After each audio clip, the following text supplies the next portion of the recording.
Bwana Yesu asifiwe. Kwa majina naitwa Apostle Timos. Nina kila sababu ya kumshukuru Mungu kwa neema yake.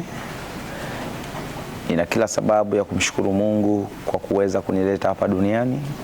Kiwa mwezi huu wa 4 tarehe 3 ndipo niliweza kuletwa hapa duniani.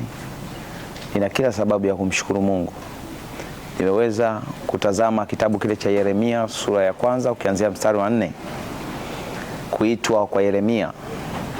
Mungu anamwambia Yeremia, kabla hujaingia kwenye tumbo tayari nalikujua.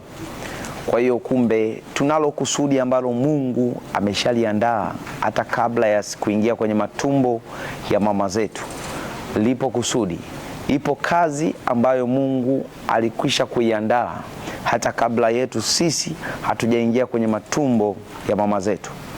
Hivyo nataka niseme kwamba inapofika siku yako ya kuzaliwa, ujue kabisa iko kazi ambayo Mungu amekupa uje uifanye hapa duniani. Yeyote unayenitazama, ninataka nikwambie kwamba lipo kusudi ambalo Mungu ameliachia ndani yako. Usikate tamaa.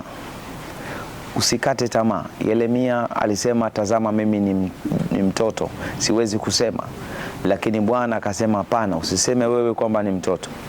Kumbe liko kusudi kwa kila mmoja ambaye Mungu amemleta hapa duniani.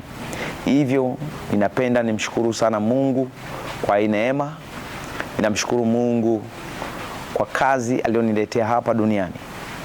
Nina imani kwa uweza wake na nguvu ya Roho Mtakatifu atanifanikisha na nitalitimiza kusudi.